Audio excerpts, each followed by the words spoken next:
What's good, guys? It is Friday. It is Red Friday. That means it is time for the Red Friday live chat. Welcome in. Thank you all for making the Red Friday live chat part of your Friday evening, Friday night, whenever you might be listening to this. Doing this a little earlier today. It is the last Red Friday live chat of the football season for us. Yeah, win or lose, it's last one. Not the last one forever and ever. We'll be back for sure. We're definitely going to be back for a couple of these Friday. The way things work with the Chiefs, because they keep playing into February every year, it feels like.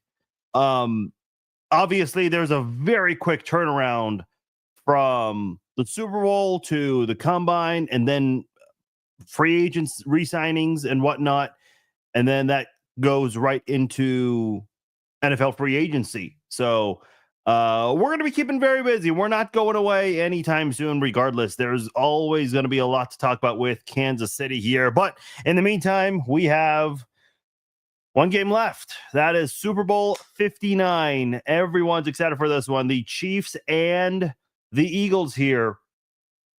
Just some thoughts on this here. I think it's going to be a fairly close game all the way through. I think Kansas City will find ways to pull away in the end. I think from a defensive standpoint, because obviously everyone's talking about Saquon Barkley and how do you stop him. Kansas City facing the offensive player of the year 2 years in a row now in the Super Bowl. Christian McCaffrey, of course, had a phenomenal season last year.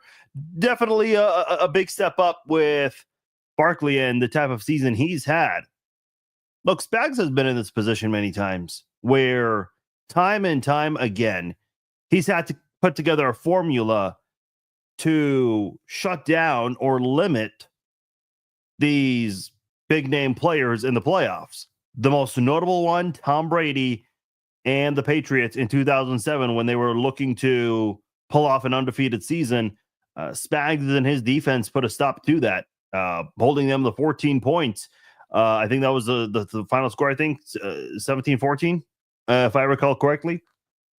Defense had like 4 or 5 sacks on Tom Brady in that game there.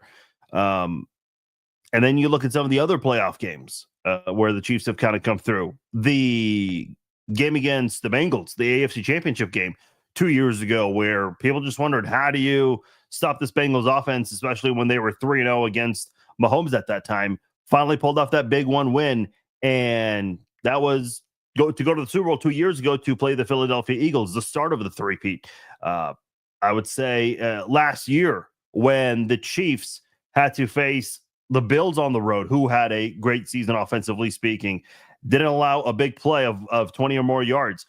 Facing Lamar Jackson, the MVP of last year, facing Christian McCaffrey, the offensive player of the year of last year. And by the way, all of those teams that the Chiefs faced in the playoffs, they were all top 5 in the NFL in point differential. So the Chiefs defensively found a way to either shut down or limit all of them, held the Dolphins to 7 points, kept the Ravens at 10 points, massive defensive clutch play there by L'Jarius Sneed, forcing that ball out of Zay Flowers' hands in the end zone.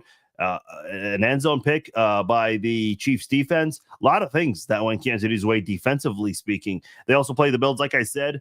And then the 49ers not letting their offense go off like they had been all last year. And then, almost 2 weeks ago when the Chiefs played the Buffalo Bills, what was the one big challenge in that game? The short yardage situation. And Kansas City, didn't necessarily dominate, but they didn't let the Bills make it look easy. They certainly made it very hard on Buffalo. The tush push on the 2-point try, that failed. And then another tush push, actually a couple of tush pushes where they were trying to pick up a first down and couldn't. The big one was the turnover on down in the fourth quarter there. That was monumental for Kansas City's defense. So Kansas City's defense has been in this position where they have faced a lot of tough challenges, but they've always rose to the occasion. So I'm confident that Kansas City's defense not going to shut down Saquon Barkley. You just don't do that. But I think they can find ways to limit him. Could he be the one and only 100-yard rusher at the running back position against Kansas City? Possibly. Is it possible he is going to be below 100 yards, just like every running back this year against Kansas City? That's also a possibility. I'm going to go with the under. If the over-under was at 100.5, I'll take the under on this one. Spags in this defense, they've done great all year. I have no reason to change my mind on this one. I kind of chuckled because Joe Burrow was doing an interview with FS1, and they asked him, for his thoughts on the game, and he says that no running back has been able to really dominate against Kansas City, and that he feels like that's something the Eagles need to figure out. And I think Eagles fans, and this is what I found funny, Eagles fans, I guess, took that a different way. They're like, oh, he's disrespecting Saquon. So it's kind of funny seeing Eagles fans react to Joe Burrow's comment in that way. But he's right. There have been a couple of running backs that have rushed for 50, 60, 70, 80 yards. Obviously, the Chiefs allowed a couple of 80-yard rushers in the playoffs, Joe Mixon and James Cook. Mixon, who obviously had a great first year with the Texans, James Cook, a very underrated running back in my opinion. But they both did very well against Kansas City's run defense, putting up 80 yards on the Chiefs. So Chiefs have some things to figure out against Saquon Barkley for sure. Offensively speaking, and this is obviously one that a lot of people have a lot of questions about. Which Chiefs offense are we going to get? Listen, I think you just know Andy Reid's pulling out all the stops. In the AFC Championship game, they had that fourth down play where Mahomes had a design run there. And Greg Russo said after the game that was something that the Bills never saw on tape all year from the Chiefs. Yeah, he's right, because the last time, and I think Nick Wright pointed this out, the last time the Chiefs had a design run play was in Super Bowl 58 last year on that fourth down play. Different style, different design there, but still, for Patrick Mahomes to have that's what Andy Reid called, and they ran that with him, and it worked to perfection. So the Chiefs will do things that the Eagles have not seen on film all year. If you're Nick Sirianni and the rest of the defensive coaching staff, Vic Fangio, who is the defensive coordinator for the Eagles, you have to study game film from last year and maybe even the year before to really figure out what they're going to do and how you're going to stop it. The good part is for Vic Fangio is that because it's the Super Bowl, they've had a 2-week break for this. So there's been plenty of time to be able to take in all this film study and figure out what you're going to apply, what you're going to show to your players, and what you're going to do. The good news for Kansas City is because, and not that there's ever a good time for an injury, but in a weird way, Hollywood Brown missed a lot of the season. Xavier Worthy got better during the second half of the season. DeAndre Hopkins joined the Chiefs right at the midway point of the season. So a lot of the Chiefs players who are on the team right now, I don't even know if the Chiefs offense has really been at its best yet. We haven't really seen Hopkins thrive in a big way with this playbook. We haven't seen Hollywood have that big game yet. He's certainly gotten involved.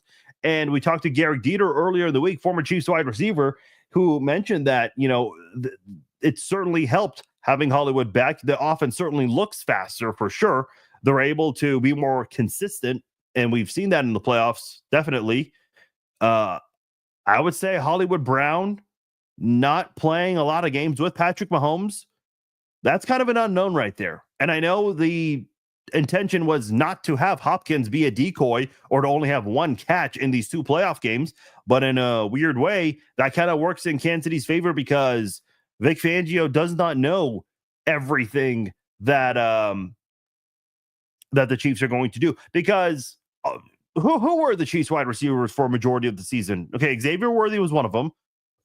Rice got hurt week 4. Hollywood was hurt and missed the first 14 games. So yeah, you've had a lot of guys on the shelf here. Hopkins joined midseason, and even then he hasn't played a whole lot of snaps during the season while being a part of the Chiefs. Justin Watson, who's not going to be used much.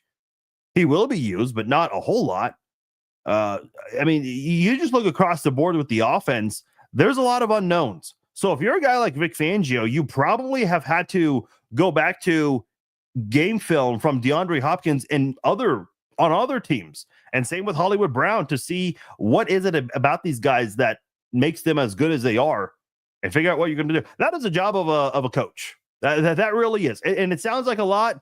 Yeah, it is. There's a reason why coaches work a lot of hours. I think you got anyone who follows football closely may not even know this. Some of you guys might know this. Coaches spend a shit ton of time in their own offices just watching game film, a lot of film study, and then figuring out what you're going to show to your players and what you don't want to show, because you can't show everything. You just don't have all the time in the world for that, especially when preparing for an offense that is coached by Andy Reid and their quarterback is Patrick Mahomes. Don't have all that time in the world. So I think that's the one positive for Kansas City, is that from a Philadelphia standpoint, there are a lot of unknowns. When you have a unit with Patrick Mahomes as your quarterback, and then you have all of these players like Hollywood Brown, Hopkins, Worthy, who's grown a lot, Travis Kelce, Noah Gray, who's certainly matured a lot this year and has really come into his own as a number 2 tight end. You have a lot of guys on this defense who are going to, or excuse me, on this offense, who are going to get involved for the Chiefs. Mahomes has a lot of options to work with. I know the popular opinion out there is that Mahomes only has Kelce and Tyreek. Well, Tyreek hasn't been here for a couple of years now, and Kelce hasn't necessarily been dominating as much as he used to in years past. So this is a different offense that Kansas City is going to have on display. And I'm sure they're, just like Greg Russo mentioned last week, hey, we were surprised. I'm sure the Eagles are going to get caught off guard by some things that Kansas City is going to have for them. So that's one thing I'm very excited for in Sunday's Super Bowl. By the way, for those of you coming in, please come on in. I see there are a lot of comments already. I'll get to those very soon. If you guys have questions, comments, whatever is on your mind. And someone was asking last week, does it have to be Chiefs related? No, it doesn't have to. We went off the rails talking about some non-Chiefs, non-football related things last week. So yeah, go for it. Everything is fair game on the Red Friday live chat. But whatever topic is on your mind. Now, if you have some weird comment, it probably won't get read. But yeah, let's have some fun here. That's what we do on the Red Friday live chat. I'll get to your guys' comments shortly, but I do have to address last night's awards show. Listen, there were some jokes there. Snoop Dogg, I thought Snoop Dogg did a good job. He had some funny jokes and whatnot. I mean, the referee thing, the Eagles versus the refs. I mean, come on, you got to laugh at certain things. I remember, oh gosh, can't remember who it was. I can't remember the name of the comedian. I see his face, but I can't think of his name. When the Chiefs had just lost to the Bengals in the AFC Championship game, they were making fun of Joe Burrow and his outfit. And the joke was the Chiefs saw that picture and they forgot how to play football in the second half. It's like, I mean, Travis Kelce was sitting in the front row with his girlfriend at the time, and he didn't find it funny, obviously. I mean, if I was Travis Kelce, I would not find that funny either. But, you know, if you have a sense of humor, you got to laugh at that shit sometimes. Like, that's the way comedy works. It's one of those things where it's like, and I know in the world of politics, it's so sensitive because it's like, oh, if you make fun of the opposition, it's hilarious. But if you make fun of, you know, the side you're on, it's people don't like that. Come on, man. You got to laugh. Got to laugh a bit. Okay, I want to talk about the awards and the Hall of Fame selections, and then I'll get to your guys' questions and comments. So please get those questions and comments below. I will get to them very soon. As far as the NFL honors went last night, the awards and the Hall of Fame, specifically, I want to mention the MVP. This one was a surprise. Josh Allen won MVP, and I think the vote was 27-23 for first place votes. That was quite a surprise because the same people who vote for the All-Pro team, they vote for MVP, Offensive Player of the Year, Coach of the Year, all of that stuff. And Lamar Jackson was first team All-Pro. Here's my thing. Saquon Barkley is my MVP, in my opinion. I just think, you know, I know a lot of people, when they talk about MVP, they say, oh, well, if you remove this player, this team's not good. Okay, well, you could say that about a lot of guys. You could say that about Allen, Barkley, Burrow.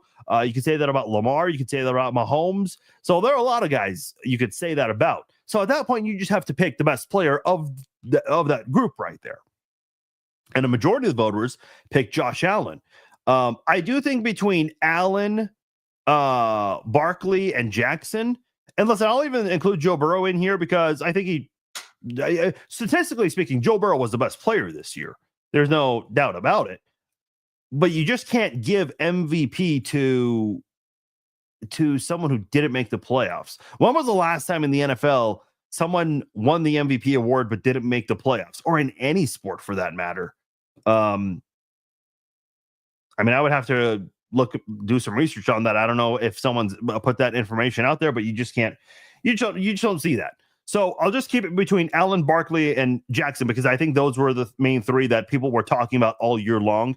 Listen, if you have a case for any of those three, there's nothing wrong with that. I think all three were having phenomenal seasons. It was the best season for all three of those guys, for sure. But it was a little weird. Lamar got first team All-Pro. Saquon got Offensive Player of the Year, and Allen got MVP. That it just felt like the voters felt the need to create a participation award and give everyone one thing. I don't know, man. Like if Lamar Jackson is the first team All-Pro QB, then how is he not the MVP over Josh Allen? And that's a big deal because the same people who vote for All-Pro vote for MVP. The All-Pro list comes out fairly early. I think either right before the playoffs start or right after the wild card round. By the way, for those of you wondering, and I don't know if we have seen this in the past, the list for the voters, the 50 voters, they came out. I'll be completely honest with you guys.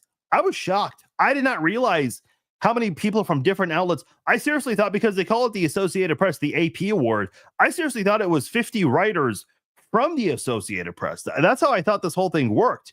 But, and I'm not going to read the entire list. I mean, there are some writers from like USA Today and the Detroit Free Press, CBS, writers from ESPN, SI. I mean, a lot of places. So I'm just looking around here. I see Tony Dungy, Emmanuel Acho. Yikes. That guy's a voter. Tom Brady, Teddy Bruschi, Rich Gannon. You have guys like Bruce Murray, who's been doing this a long time. Dan Orlovsky is a voter. Who's that guy? Chris Sims from NBC Sports. Mike Tirico, also from NBC Sports. Who's the guy from Sirius XM? The guy who's trying so hard to run up the referee narrative. I have it right here in front of me. It's a long list. Who's the Sirius XM guy? Adam Shine. That's what I'm thinking of. Adam Shine.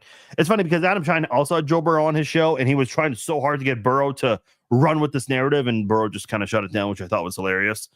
But anyway, there are a lot of guys. I'll post the list later because I know a lot of people have been asking this. I have a problem with having former players on it, and here's why. I think a lot of times former players are, and they can say their objective all they want. A player is always going to be partial if there's another player that's thriving on the team that they played for. So, for example, if there's a Patriots player or a Bucks player that's playing very well, Tom Brady will probably give that guy the edge for MVP, especially on the Patriots, because Brady has connections to that team.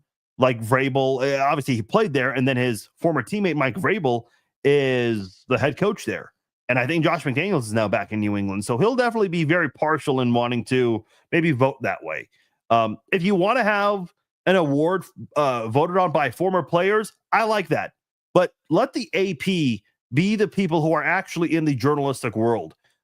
Because at least in that world right there, that round, those are people who have gone through the whole school of journalism and broadcasting where you're taught to be objective. And listen, at the end of the day, is any sports broadcaster writer objective? Well, the broadcaster is, I mean, you see Nick Wright, obviously he's heavy on the Chiefs. Schlereth is heavy on the Broncos. Shannon on the Broncos, and that's fine. I mean, I know Golick always been pro Notre Dame. I get it. I mean, why wouldn't you be? But the writers, the beat writers, those guys usually do a very good job of being objective, in my opinion. So I think it should be 50 pure writers. And I used to think it was all from the Associated Press, but no, that's not the case. I mean, you have, like I said, Kay Adams, people from all over. It's going to get to a point where people who have popular podcasts, Like, I would not be shocked if Jason Kelsey was one day part of this list. I mean, Jason Kelsey is with ESPN also, so they would use his ESPN title over his podcast host title. But still, I mean, Jason had the podcasting gig before the ESPN gig, so it's got to get to that point eventually, especially with a lot of players doing podcasts now. As far as the Hall of Fame goes, there were only 4 players inducted, named to the Hall of Fame, I should say. Jared Allen was one of them, former Chief. Of course, great to see. Happy to see him in there. Eric Allen also on there. Sterling Sharp made the Hall of Fame, and Antonio Gates. That's it. No Torrey Holt. How in the hell is Torrey Holt still not in the Hall of Fame? This guy retired in 2009. The fact that he's not in the Hall of Fame, that's criminal. That's insane. That's not right. I was looking through the list of finalists, and I'm not going to read the entire list, but Eli Manning didn't make it. Luke Kuechly, Steve Smith Sr., former Chief Terrell Suggs, Adam Vinatieri, Jim Tyrer also on that list as well. Darren Woodson, Reggie Wayne. I was a little surprised by that. So there are a lot of guys who didn't make the Pro Football Hall of Fame. Only 4 players made it. Look, and kind of like what I was saying earlier, I don't want a participation trophy. I don't want everyone to get in. Every year, there are always going to be great players who don't make it. But I looked at the 167 nominees earlier in the process of this whole thing. Mark Bulger, the former backup of the St. Louis Rams, who started and had a couple of good seasons, he was on that list. How is Mark Bulger on that list over a guy like Trent Green? I mean, that makes no sense. Mark Bulger is not a Hall of Fame caliber. He just isn't. Carl Peterson was a nominee at one point, not a finalist, but a nominee. I mean, listen, Carl Peterson, I know a lot of people have their opinions about him. I think he did a great job revamping this organization, because don't forget where this team was in the 70s and the 80s. I mean, that team was pure crap. Let's be honest. And Carl Peterson and Marty Schottenheimer were responsible for revamping this franchise. So I think he belongs in the Chiefs Hall of Fame. Completely different story there, but not in the Pro Football Hall of Fame. So the list of nominees is always long. It's always 150 to 200 players, coaches, execs. Eric Berry was a nominee. I don't think Eric Berry should be in the Hall of Fame. Chiefs Hall of Fame, yes. Pro Football Hall of Fame, no. But to have only 4 guys, this is a concern. And here's why. Because there are a lot of guys from the AFL, and yes, even though that's different, that's still the pro football at the end of the day. We have guys from the AFL in the Hall of Fame, and that's great. You should. But the more and more we move on in time, we kind of forget about those people, because recency bias is a thing. I'm guilty of it. You're guilty of it. We're all guilty of it. So a lot of players from the past end up becoming forgotten about. I'll tell you one name that I think it's absolutely sad that he's not in the Hall of Fame. A former Chief is Ed Buddy. That guy was Will Shields before Will Shields. Ed Buddy should be in Canton. Otis Taylor, I'm not going to say it's necessarily criminal that he's not in. I think he should be in. It's a little bit of a difficult case for him because his numbers are just slightly below those who are in from his era. I think he should be in, though. I mean, he played a significant role in helping the Chiefs bring in their first Super Bowl and also appearing in the very first Super Bowl. Deron Cherry, part of the All Decades team, and that's a guy, you know, I think the more you move on in time, you're going to end up forgetting about him. So having only 4 guys, it's usually 6, 7. I know during the NFL 100 season, they had, I think 20 as a special way to commemorate and celebrate the NFL. Maybe a way to help kind of pull in some guys who have been snubbed for many years. But I don't know, man. This needs to be revisited. You can't just have 4 people go into the Hall of Fame. That is way too, that's too little. That is a small amount of people going in. That's just that's too short of a list. I think it should be at least 10 people. And again, I want to be clear, like Mark Bulger was a finalist, or not a finalist. I'm sorry, a nominee. So I'll use him as an example. I don't think Mark Bulger at all should be. I don't know Mark Bulger personally, but I would be shocked if he thought differently. Like, you have to know you're not a Hall of Fame caliber quarterback. You just weren't. Maybe you belong in the Hall of Fame for the franchise, or maybe for your college. Not Canton. Not Canton. To be clear on that. Into if you're the Hall of Fame. One other quick note. Obviously, Jim Tyrer was not in the Hall of Fame. His family did speak out on this, and they issued a statement not happy by the fact that, you know, he had a great career and he was omitted from the Hall of Fame. I think it's very obvious why, because of what happened off the field, the homicide-suicide incident. Look, let me just say this. I think the voters and the NFL in general, they just don't want this to happen. They do not want a guy like Jim Tyrer in the Hall of Fame, because especially today in our society, and I know a lot of people have a lot of opinions about this, there are a lot of things that have been brought to light in our society today. Things like mental health, domestic violence, which is what happened in the Jim Tyrer case,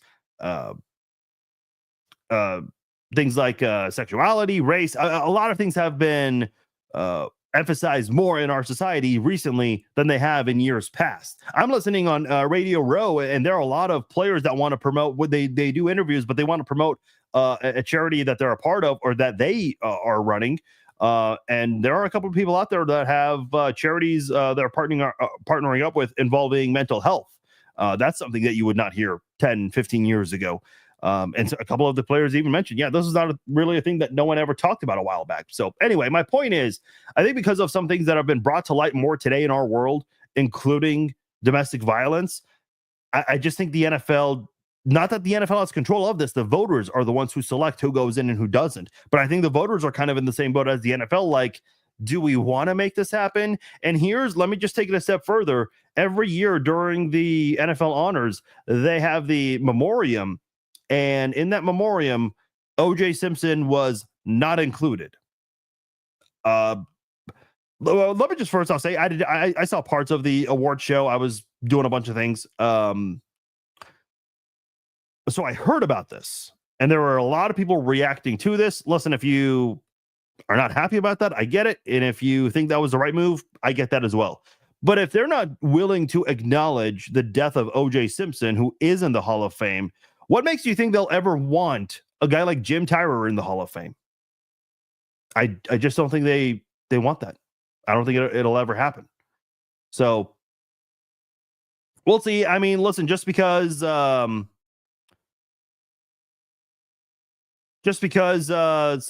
was turned down before, rejected, does not mean they don't have a chance in the future.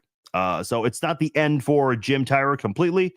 But like I said, you know, if you're only going to have 4 people go in, and obviously that number might be a little different next year, dude, there are going to be a lot of guys that are going to be forgotten about in the future. A lot of guys. I'm not really a big fan of that. Just some of my thoughts there. Okay, before I get to your guys' questions, I want to quickly point this out here and give them a shout out, because they've been super awesome. It's a small business. They've done a really great job connecting with the community and doing everything. And if you want any of their products, it's not too late. This is Mr. D's Donuts. I'm sure you guys have seen my posts about them.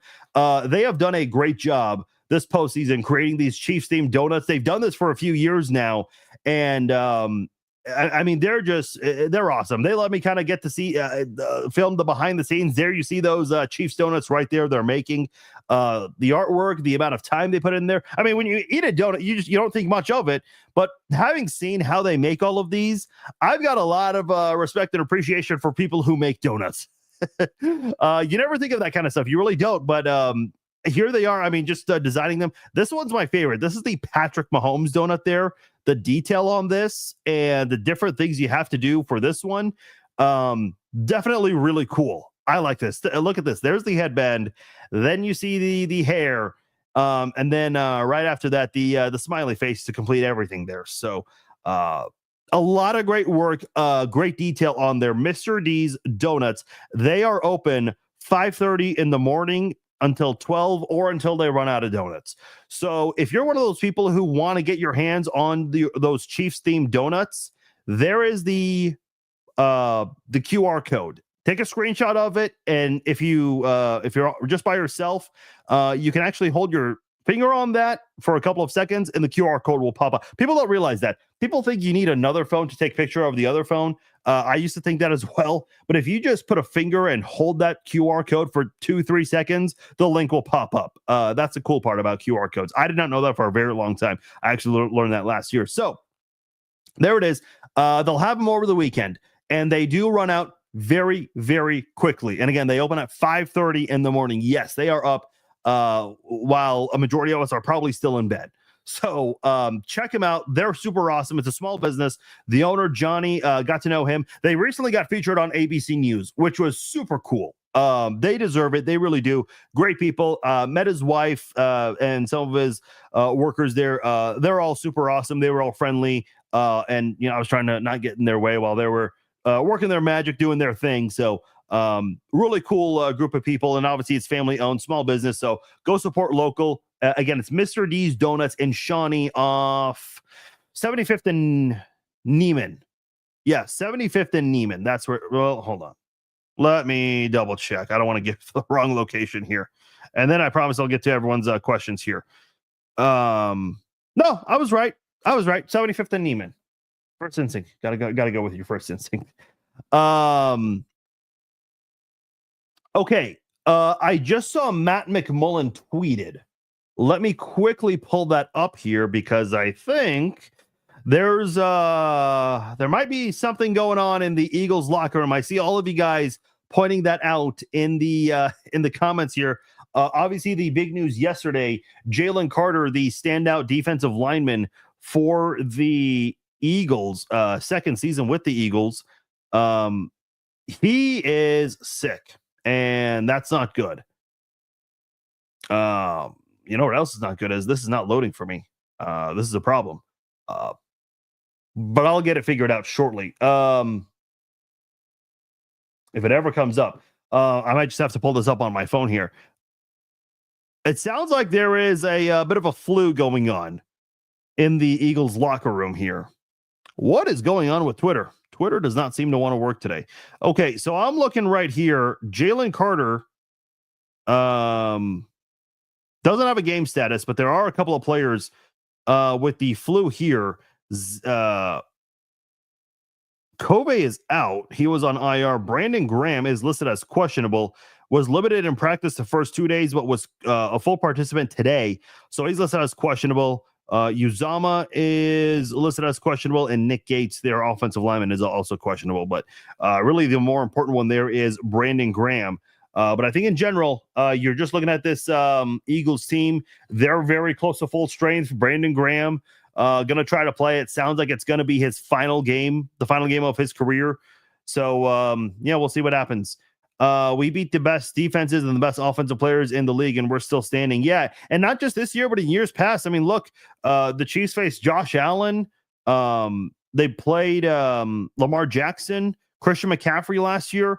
And they've been playing the best of the best this year. I mean, this year was a pretty good year for running backs. It felt like more this year in past years.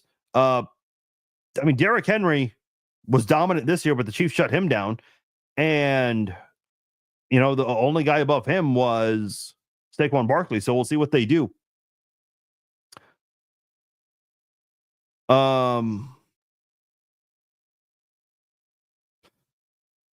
Let's see. I see a lot of you guys are just saying hi, happy Red Friday. I'm in the beginning here, so bear with me here. Caleb says Saquon is 100% going to be a determining factor in this game. Shut him down. Eagles lose momentum. Yeah, if you do find a way to shut him down, and I don't think the Chiefs will shut him down. I think they'll limit him. But if they do shut down Saquon Barkley, that is a massive difference maker for the Eagles. I mean, the Eagles are in trouble. By the way, if Saquon's injured, I still would not rule out the Eagles completely because I think Will Shipley is the guy who can go in there and do some things. I know it was the fourth quarter and the game was out of reach and the Commanders were tired, but Shipley went out there and did some good things. That dude's pretty fast. The rookie who they got this year, he's a fast guy. Now, I will say this. I think the best defense against Saquon Barkley is Patrick Mahomes and the Chiefs offense. So if they can keep scoring, and if the Chiefs defense can not allow some scores or hold them to field goals, I think that becomes a big difference maker in the game for sure. And I heard this earlier too. Somebody was mentioning the best defense against Mahomes is Saquon Barkley, meaning if they run heavy, get first downs, move the chains, and run up as much clock as they can, that can really play a big role in Patrick Mahomes' ability. There's this weird thing, like the longer a quarterback has to stay on the sidelines, they just don't come out looking as good on the field. I remember the Chiefs, they ended the ball. They played the Broncos once when Peyton Manning was a quarterback. They had the ball to end the second half. And then you have halftime, which is about 12 minutes. And then the Chiefs opened the football to start the second half. They had a 10-minute drive, 19 plays, missed a field goal by Cairo Santos. But CBS had a graphic showing that Peyton Manning was on the sidelines for like 43 minutes in real. He had not been on the field for 43 minutes. And he was kind of rusty anytime he played in the second half. And the Chiefs were able to cut the deficit and make it close. Couldn't win that game, but that's a thing. You know, offenses certainly make note of those kinds of teams in general, because a good offense, a good defense, can sometimes be a good offense. So I think both teams are certainly going into this game with that mentality. Maction says Chiefs need to blitz, play this game like against the Bills, and we will win. Yeah, and you saw that big pressure by Karlaftis. Look, a good job by Josh Allen to get that ball out the way he did. But even though Dalton Kincaid should have caught that, he did have to stop, turn around, and dive and make that catch, making it a little difficult in that situation there. Should have still caught it. But if the pocket was clean, if Allen didn't have to deal with Karlaftis in his face, Allen is hitting Kincaid for a wide open first down and might have gained a lot more yards there. I mean, that was a busted play by Kansas City secondary. They cannot allow that to happen again. Dan says, how many more consecutive conference championships does Andy Reid need to win before being considered a decent coach? Okay.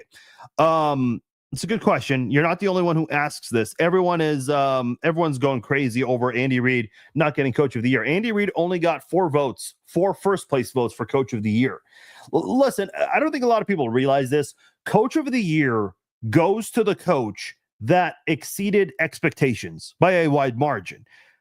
Yeah, the Chiefs did deal with injuries this year, and obviously there are a couple of voters who felt the need to acknowledge that with the Chiefs and Andy Reid and give Andy Reid his flowers and naming him coach of the year, but not enough, obviously.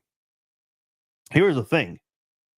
The Vikings went into the season with J.J. McCarthy. He got injured, and so people thought the Vikings season was over. Well, completely wrong. I mean, the Vikings were just one game away from getting the number 1 seed. Obviously, they were one and done in the playoffs, but the award only reflects your regular season success. Just keep that in mind. In general, Kevin O'Connell, look, there's nothing wrong with giving the award to him. I think it should have been Andy Reid.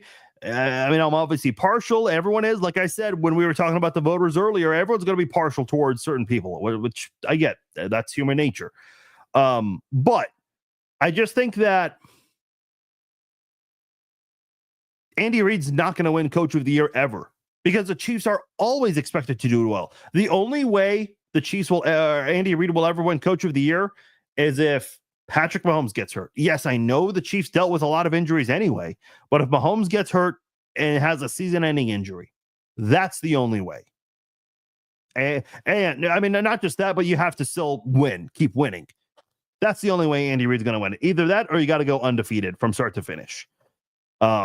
And obviously the Chiefs don't care about the whole undefeated thing, because you saw what they did. They put a lot of their backups in there against Denver in that final game when they had nothing to play for.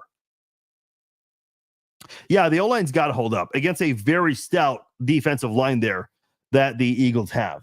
I mean, they've got a great group of defensive linemen there. I still think Chris Jones is the best defensive lineman going into this game, but they've got a lot of studs on that side of the ball as well. We played good teams with 2 players that run the ball. Buffalo was one of the best, so hang on for a surprise here. Yeah, so I'm wondering. I think Spags can do something. Yeah, if he and Mahomes ever film a commercial again, I think you might hear from Mahomes. Special teams could come up big in this one, Levi says. Yeah, I mean, listen, Nico Remigio, he has had a couple of big returns in the playoffs, had that big kick return to open up the game against the Texans, and then that big punt return that translated into a 6-play drive, a very quick 6-play drive after a 41-yard return. So that's going to definitely play a factor in this one here. I don't think so. I mean, listen, the Chiefs already have things to figure out with the salary cap. There's no way they can get Myles Garrett. Unless they restructure a lot of deals.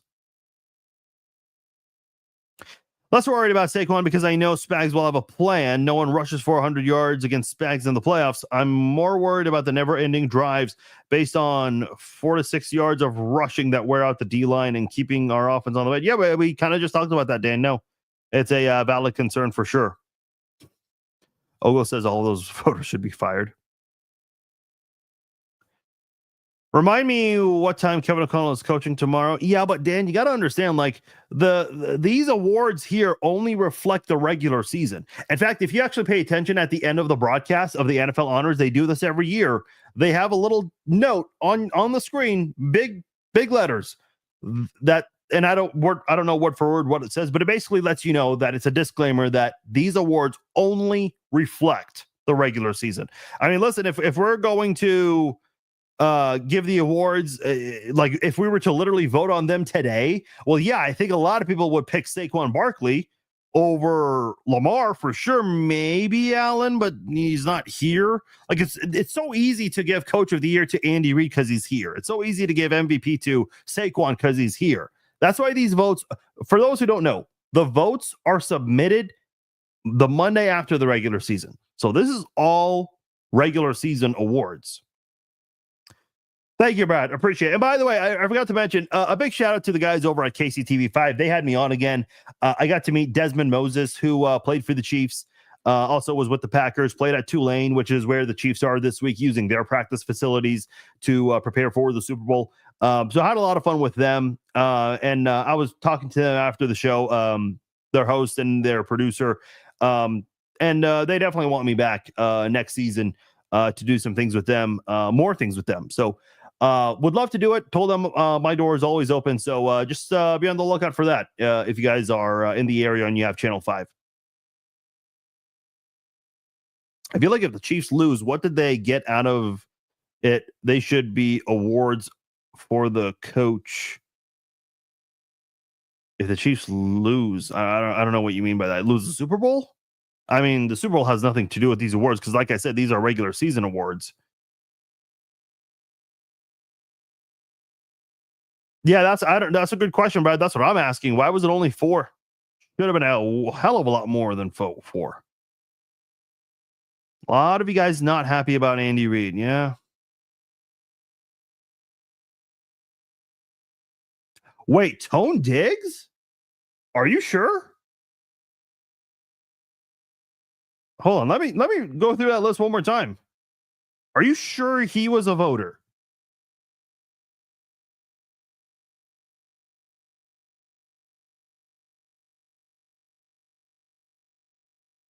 No, I don't see his name on here.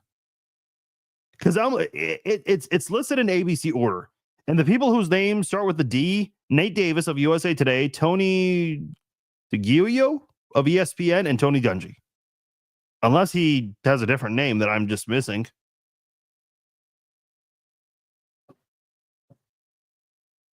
I might vote one day. I actually used to vote for the NFLPA awards. I did do that back when I was a writer. Let me just say, it is an honor to be able to vote on those kinds of things. I know the AP is the big one.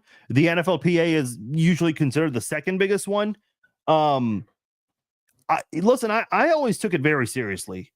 And I know with offensive linemen, I don't expect, I'm just looking at the list here. I'm going to pick someone random. I'm going to say Tom Curran, who works for NBC Sports in Boston. Does Tom Curran know who the 3 best left tackles, left guard, centers, right guard, and right tackles are? Does he know?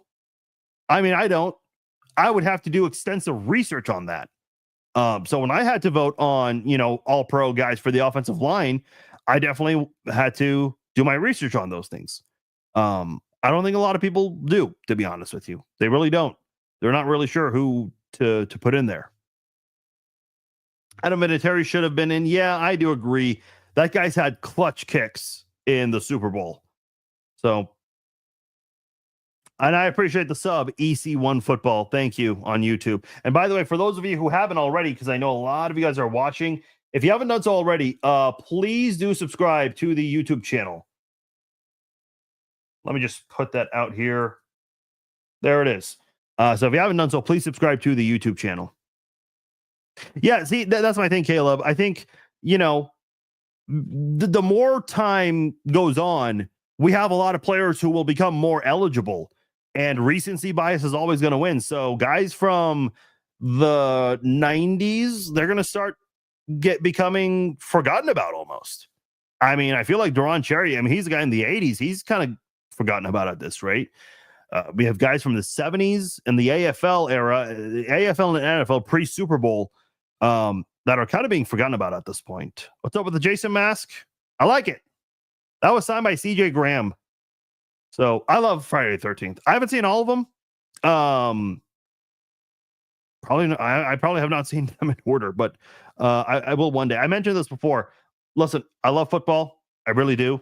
But as soon as football season ends, I am spending my weekends just knocking off things from my list. I got a lot of movies and TV shows to do this offseason, because I get to do a little bit of that during the season. When it's the offseason, man, I'm just going boom, boom, boom, boom. Like I'll be watching a lot of movies on Sundays. That and taking advantage of the weather, because I heard next weekend is supposed to be really damn nice.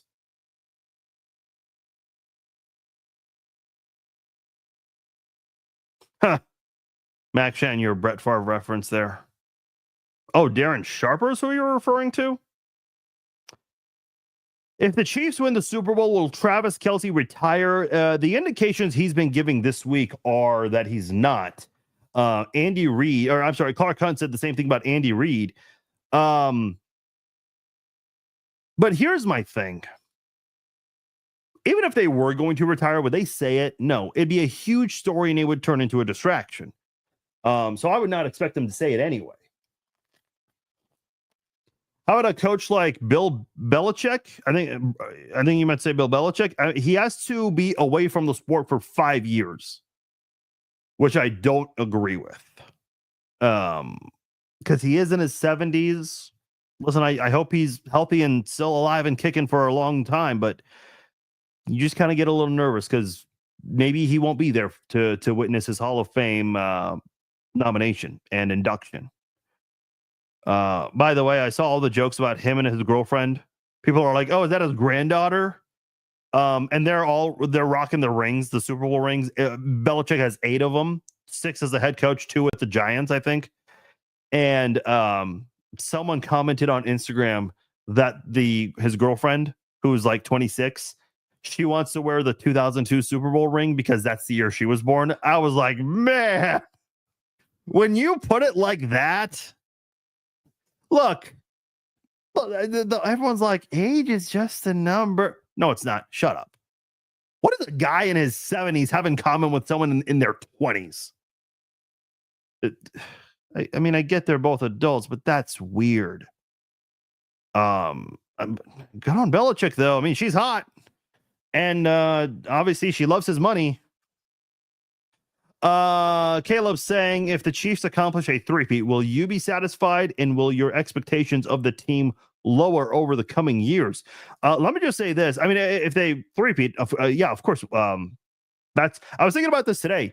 If they don't three-peat, the season is considered a disappointment. To a lot of people, appearing in the Super Bowl would not be viewed as a disappointment, but the three-peat is something. When Mahomes threw the touchdown to McCole Hardman last year in the Super Bowl in overtime, he ran around, celebrated with his teammates, confetti fell down, and in his interview with Tracy Wolfson 2 minutes later, he goes, yeah, we got a three-peat now. Like, that has been on the... When the Chiefs were preparing for the Buccaneers in the 2021, February of 2021, Frank Clark, who was on the team at the time, was asked, what would it mean to win 2 in a row? His response was, we got to do it a third time. So this idea of three-peating has been in their brains for a while. And I know the team keeps saying, oh, we don't talk about it. Listen, I don't think they have a big meeting about three-peating every single day, but I don't agree. I don't believe that it hasn't been talked about. That is something they want. Frank Clark's been talking about it. Patrick Mahomes, while celebrating a Super Bowl 58 win, goes straight to talking about three-peating, having to three-peat. And here they are. They're one win away from making that happen.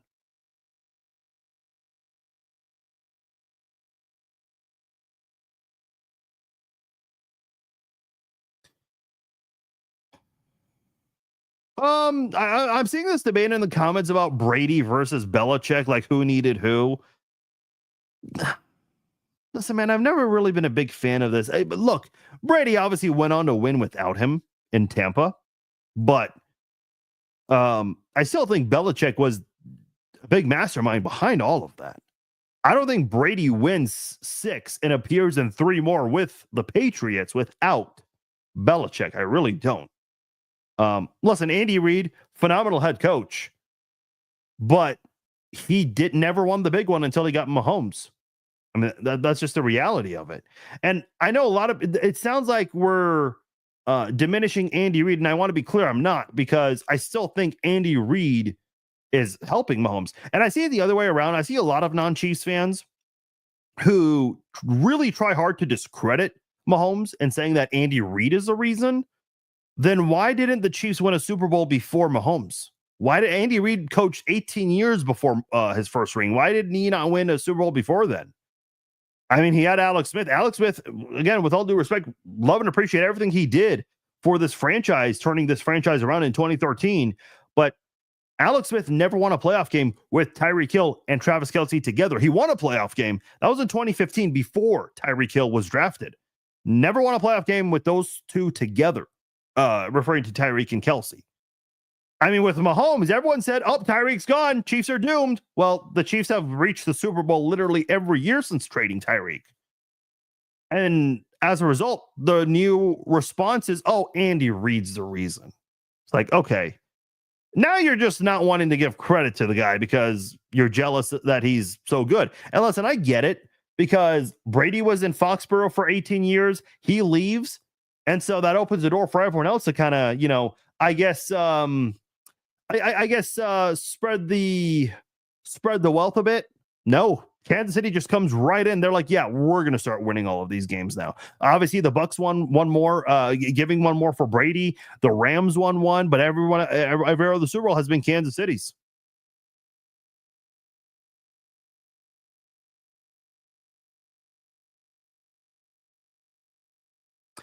Yeah, I think we just addressed that. He says he won't. I'm still waiting for a Chanel field goal block. What do you mean you're still waiting? He said two of those this year. One was a PAT, not a field goal, but you get the idea. I mean, are you saying like it needs to happen in this Super Bowl? I mean, he did it last year in the Super Bowl with a PAT. Casey is giving up 134 yards rushing in the playoffs. One person rushing for 100 yards don't matter if the Eagles have 200. I mean, you have a good point, Franklin. Yeah, for sure. But how often are the Eagles using their other running backs? Not too much. I mean, what did Will Shipley? Will Shipley had 70 or 80 some yards. He had 80 yards in the regular season. Let me pull that up real quickly. He had 82 yards in the regular season. 32 of them were in week 18 when they put in the backups. He had 77 against the Commanders alone. So if the Eagles are going to go run heavy, which they are the number one team attempting runs in the NFL and 32nd in attempting passes, but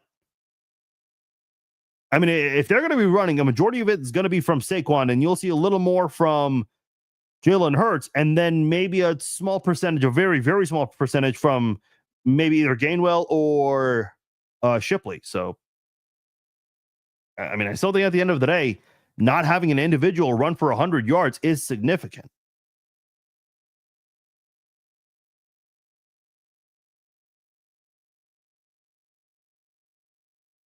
Jamal Charles should be in the Hall of Fame when eligible. Yeah, I several years ago before the passing of Ed Buddy, I did interview him and I asked him. I said, should you be in the Hall of Fame? And he gave a humble answer. I had Duron Cherry on the podcast during training camp, I think. And I asked him the same thing, and he gave a humble answer. So a lot of these guys usually give humble answers when asked about these things. But Jamal Charles, a few years ago, he was on TMZ. He's like, listen, man, I've got numbers better than some people in the Hall of Fame. I think he's referring to maybe Terrell Davis, because Terrell Davis didn't play very long, though when he did play, he was very dominant during those years. Obviously, Charles has the yard per carry average in his favor there, so that is one thing he's got. But yeah, that's a tough one, though, Jamal Charles. I think a guy like Jamal Charles, what kind of holds him back are the 2 seasons where he got hurt, because obviously he couldn't have stats those years, a lot of stats at least, and that did play a big factor in his decline and eventual retirement sooner than he wanted to. Patrick will soon start in his 5th Super Bowl. He's only 29. Yeah, man.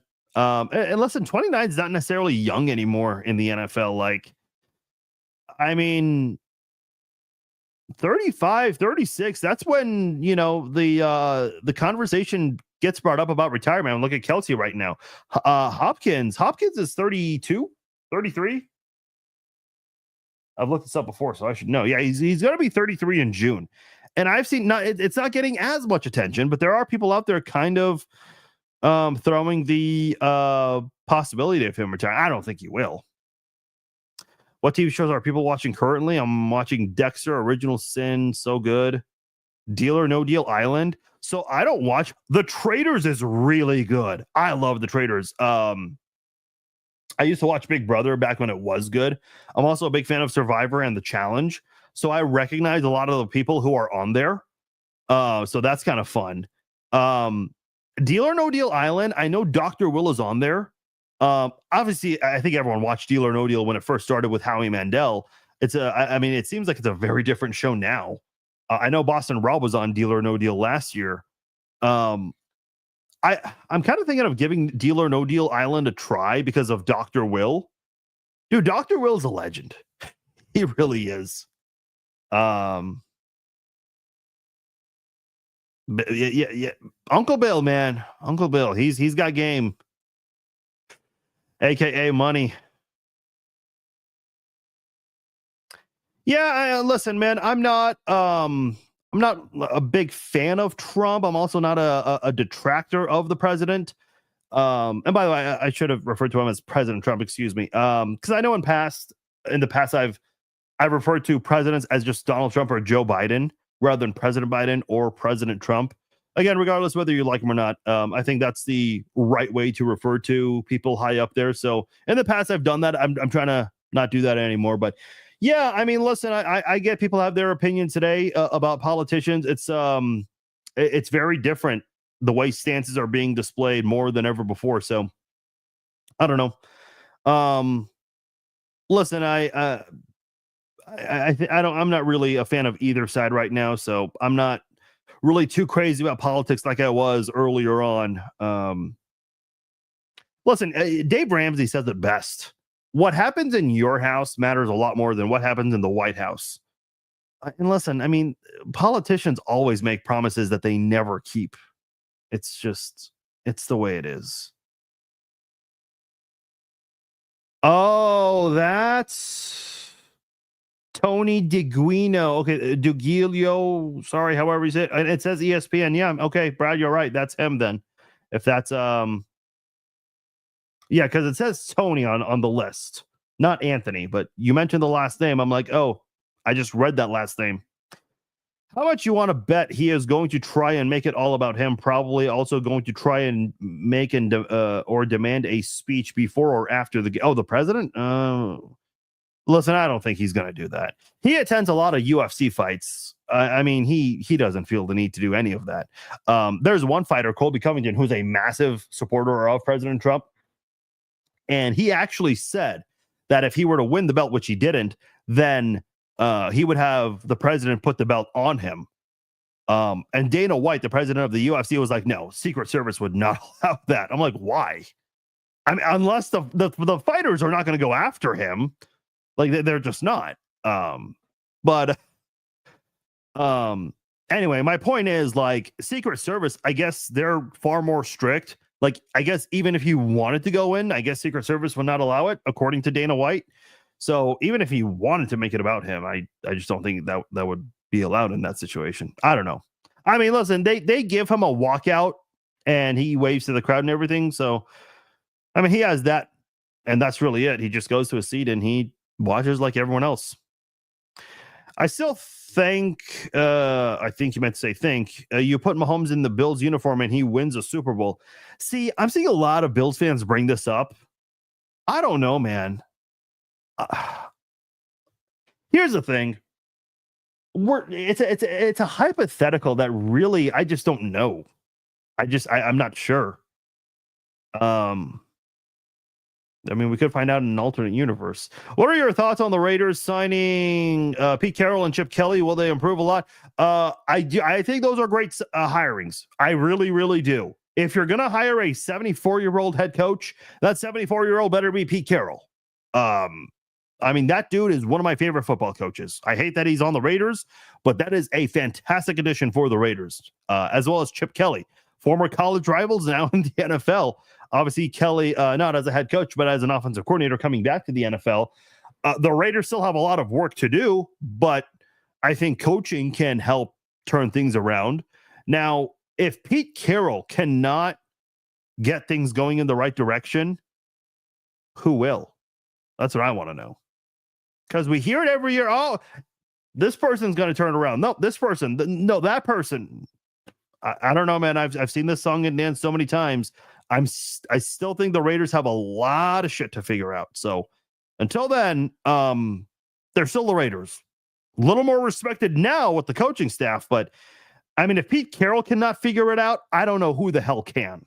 So that's one thing to keep in mind. I'll read a few more and get out of here.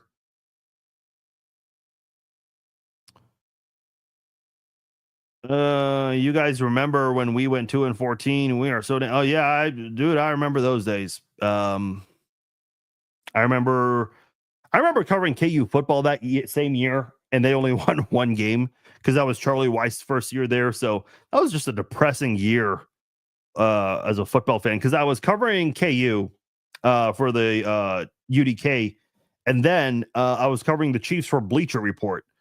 It was a really depressing year as a fan to cover football. Really, really depressing year. Traders is great. I love the Traders. I'm a big fan. And the challenge. I love the challenge. That is, it may not be what it once was. But I love that show. I think this season of Rivals so far is off to a good start. I really do. I love, like, I don't pay too close attention, but on Twitter, the For You feed, even if there are people you don't follow, their feeds will pop up there. I just see all the drama among some of the cast members. I'm like, why? Happy birthday, John. Enjoy it. Hopefully your birthday weekend ends with a Chiefs Super Bowl win. The Pit. Night Agent. I've not heard of that. Turnovers will be key on Sunday. Yeah, I agree.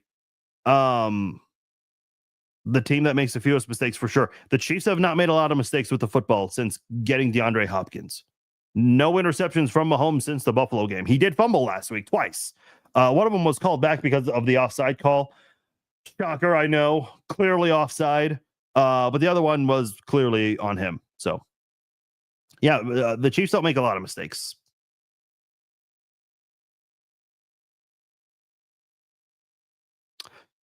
What is the Chiefs' next roster move once the season is over? I think they got to figure out their offensive tackles. I mean, do you give Kingsley Suamata'i another chance? Do you bring back Humphreys?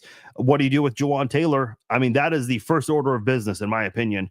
There's going to be a lot of turnover this offseason. There are a lot of guys who are in their last year of their deals, guys like Kareem Hunt, DeAndre Hopkins, Hollywood Brown, Justin Reed, Nick Bolton, Trey Smith. I mean, there are a lot of guys out there they got to figure out. Let me double check. Is Hopkins a free agent after this year? No, my apologies. It says he's with the team for 2025. I've been saying otherwise before, so my apologies.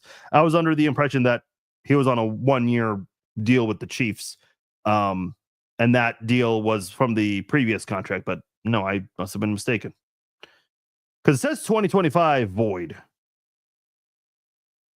So does that mean he's with the team? I don't know. The way they have it on Spot Track is weird. Let me see what Over the Cap has.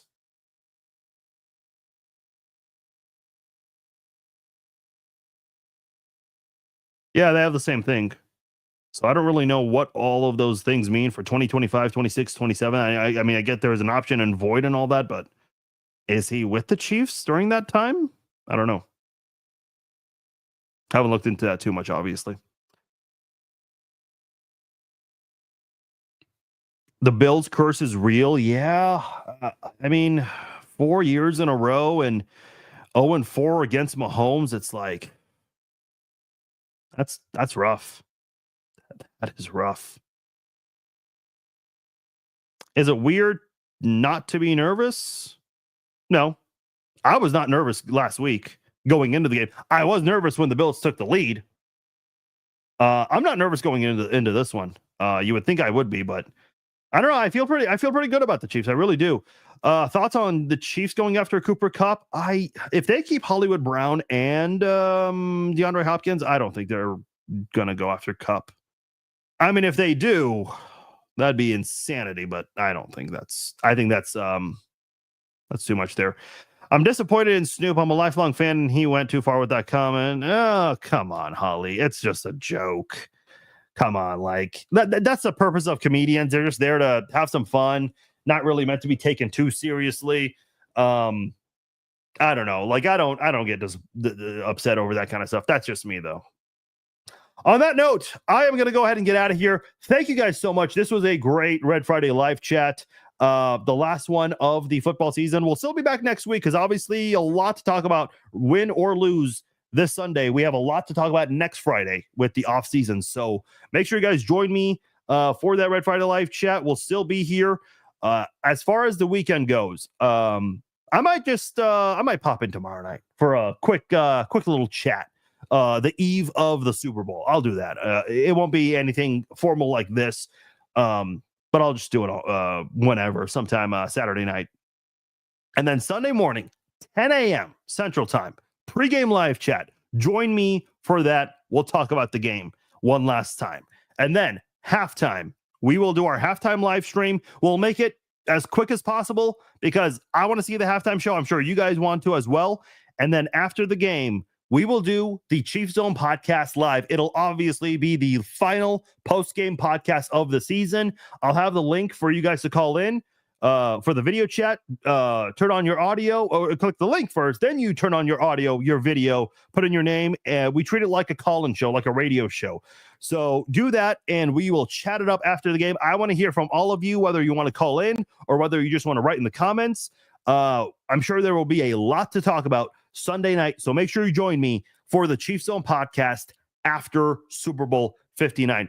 Thank you all for an awesome season. This has been a great year for the podcast, the Red Friday live chat, all the live streams, all the social media content. I appreciate all of you guys. You guys are awesome. Thank you. Let's roll this into the off season because the amount of followers that have been joining us since the start of the season has been just off the charts. Let's keep that going into the off season. Anytime you guys can like, comment, share any of the content, it really does help out greatly. By the way, one quick thing. I'm not asking anyone to spam share everything in different groups. Unless you're the admin of that group, sure, share it. That certainly helps as well. I appreciate all the Facebook groups, the Chiefs Facebook groups, and the NFL Facebook groups that do share my content. That means a lot for sure. So a big thank you to all of you who have really helped. That stuff really helps with the algorithm, push the content out there. And I know you guys are doing that because the numbers are just all-time high and not even close. So thank you all for that. That means a lot. Also, big thanks to KCTV5 for having me today. A lot of fun with them. Talk to them after the show. They want me back. So we'll definitely do some things with them again in the future. So definitely looking forward to that. All right, guys. Have a great Red Friday. Enjoy your weekend, your Super Bowl weekend. I'll talk to you all on Sunday. Peace out.